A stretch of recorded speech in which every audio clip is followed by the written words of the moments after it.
Hi guys, welcome to our channel mind movies and munchies. എടാ, നീ അറിഞ്ഞാ ടോവിനോയുടെ ഒരു പുതിയ മൂവി വരാൻ പോവുകയാണ്. ഓക്കെ, അതിന്റെ ട്രെയിലർ ഇറങ്ങിയിട്ടുണ്ട്. എന്താ പേര്? ARM. Let's react. ഓക്കെ. ആകാശത്തു നിന്നും പൊട്ടി വീണൊരു നക്ഷത്രക്കൽ കാറ്റിനെക്കാളും വേഗത്തിൽ ഇതെന്താ പവർ കൊടുക്കുന്ന സീനാ? ഒരു പിടി കിട്ടുന്നില്ല. മെട്രോയിട്ട് വന്നിട്ട് മെട്രോയിട്ട് പവർ കൊടുക്കുന്ന അങ്ങനെ സംഭവം. കുറെ പടങ്ങൾ ഇങ്ങനെ ഈ മോഡാക്കിയതല്ലേ. ബാഹുബലിക്ക് ശേഷം എല്ലാവരും ബാഹുബലിയാവും നോക്കുന്നുണ്ട്. കളരിക്കാരനെ കുറിച്ച് കേട്ടിട്ടുണ്ട്. കളരി നമ്മളെ തറവാട്ടിലെ കള്ളരെ കുറിച്ച് പീരീഡ് സെറ്റിംഗ് ആണല്ലേ, പഴയ കാലത്ത് സെറ്റിംഗ്.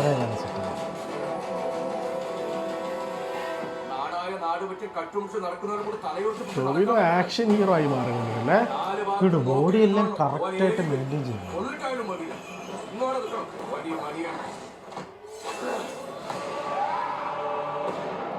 മാനിയൻ, അജയൻ, മൂന്ന് characters, maybe grandfather, father, son. കാലം മാറേണ്ട ഒരേ ജനറേഷൻ, 3 ജനറേഷൻ. ബേസിൽ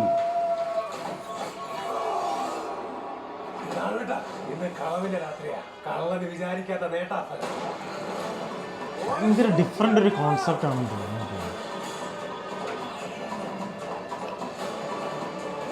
നമ്മുടെ പഴശ്ശിരാജ ആ ലൈനിലോട്ട് അല്ല, ആ ലൈനല്ല, പക്ഷെ പീരീഡ് സെറ്റിംഗ് അങ്ങനെയല്ലേ. നമ്മുടെ പ്ലേ സ്റ്റേഷനിൽ ഒരു ഗെയിമില്ലേ, അൺചാർട്ടഡ്. അല്ല, അൺചാർട്ടഡ്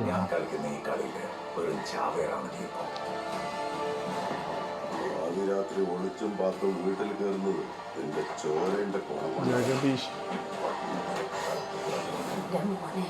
ഒരു നാടിനെ ജയിച്ച കള്ളനാ നിന്റെ അച്ഛൻ. സാധാരണ എല്ലാവരും അന്വേഷിക്കുന്ന സ്ഥലങ്ങളിൽ മാത്രമേ അജയ്ക്കും പോയിട്ടുള്ളൂ. മണിയെ പോലെ ഒരാൾക്ക് മാത്രം എത്തിപ്പെടാൻ ആ ലെൻസൊക്കെ വെച്ചിട്ട് നല്ല ഭംഗിയാണ്. ഷോട്ടൊക്കെ നല്ല രസമുണ്ടല്ലേ. ഷോട്ട് കൊള്ളാം, ആർട്ട് കൊള്ളാം. ഫൈറ്റ് ആരാ? സുജിത് വാര്യർ, ജോമൻ, വെറുതല്ല. ARM 3D ആണ് കേട്ടോ. 3D ഉണ്ട്. ഓ, എക്സ്ക്ലൂസീവ് 3D. ഓണം. അപ്പൊ ഇപ്പൊ അടുത്ത് റിലീസ് ചെയ്യാൻ പോകുന്നത്. അടുത്ത് റിലീസ് ചെയ്യും. എടാ, ഈ പടം ഇതിന്റെ ട്രെയിലർ കണ്ടിട്ടെ എനിക്കൊരു ഉറുമി വൈബാണ് അടിക്കുന്നത്. നമ്മുടെ പൃഥ്വിരാജിന്റെ സന്തോഷ് ശിവൻ പൃഥ്വിരാജിന്റെ. എനിക്ക് തോന്നുന്നറിയാം, ഇത് നമ്മുടെ മെറ്റീരിയലായിട്ട് വന്ന ആ ഒരു സീനും എല്ലാം കൂടെ വെച്ചിട്ട് എനിക്ക് തോന്നുന്നു വെച്ച് കഴിഞ്ഞ് കഴിഞ്ഞാൽ നമ്മുടെ അസാസിൻ ക്രീഡ് സ്റ്റൈൽ, അതായത് ജനറ്റിക്കലി സ്കില്ലെല്ലാം ജനറേഷനായിട്ട് ഇവരിങ്ങനെ ട്രാൻസ്ഫർ ചെയ്ത് പോകുന്നു. 3 ജനറേഷനിൽ ഇതിപ്പം അതിനകത്ത് നമ്മൾ ട്രെയിലറിൽ നമ്മൾ കണ്ടല്ലോ, ടോവിനോ, ആസിൻ, 3 ക്യാരക്ടേഴ്സ്. എനിക്ക് ഓർക്കുന്നില്ല ഏതൊക്കെ പേരെന്നുള്ള കാര്യം.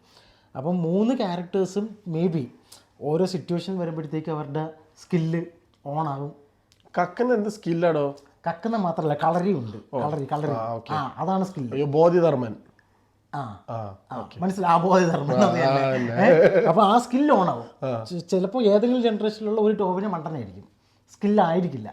അതാണ് മറ്റേ ആ കളരി മുത്തശ്ശി പറയണത്, മോനെ പുതിയ ജനറേഷനിലെ ഇതായിരിക്കും കുറച്ച് മണ്ടൻ. യെസ്. കാരണം അതേ ഒരു ലുക്ക്, ഒരു പാവത്താൻ ലുക്ക് ഉണ്ട്. പക്ഷേ സ്കിൽ ട്രാൻസ്ഫർ. നടിമാര് നല്ല കിട്ടു. ഒരു നടി ആരാ? നടിമാരൊക്കെയായിരുന്നു മറ്റേ കൃതി ഷെട്ടി. പിന്നെ കൃതി ഷെട്ടി നാഷണൽ അവാർഡ് വിന്നർ ഉണ്ടല്ലോ പുള്ളിക്കാരുടെ പേരെന്താ? അതോ നമുക്ക് നോക്കാം. ഒന്ന് കട്ടി. ഓക്കെ ഗൈസ്, നമുക്ക് പേര് കിട്ടാത്ത കാരണം നമ്മൾ ഗൂഗിൾ ചെയ്തിട്ടുണ്ട്. പറയൂ, ആരൊക്കെയാണ് നടിമാർ? കൃതി ഷെട്ടി, ഐശ്വര്യ രാജേഷ്, സുരഭി ലക്ഷ്മി. സുരഭി ലക്ഷ്മിക്കാണ് ഞാൻ പറഞ്ഞത് നാഷണൽ അവാർഡ് കിട്ടിയത്. ജിതിൻ ലാലാണ് ഡയറക്ടർ. ജിതിൻ ലാലിന്റെ മുമ്പത്തെ പടങ്ങൾ, ജിതിൻ ലാലിന്റെ ഏതൊക്കെയാണ്? ഒരു തുണ്ട് പടം. എടാ, ആർട്ട് ടൈം പഴയ ഇത് കാണിക്കുന്നതും അതെല്ലാം നല്ല അടിപൊളിയായിട്ടുണ്ട്, നല്ല രസമുണ്ട്.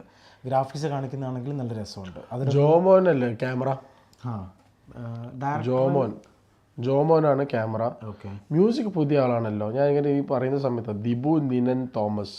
എന്തൊക്കെയാണെങ്കിലും ട്രെയിലർ കണ്ടിട്ട് നമ്മുടെ ടോവിനോ മാമാമങ്ക ആവരുതെന്നുള്ളയോ ജസ്റ്റ് ബേസിലും ഉള്ളതുകൊണ്ട് പടം നല്ല സെറ്റപ്പ് ആയിരിക്കും മോസ്റ്റ്ലി ആവട്ടെ.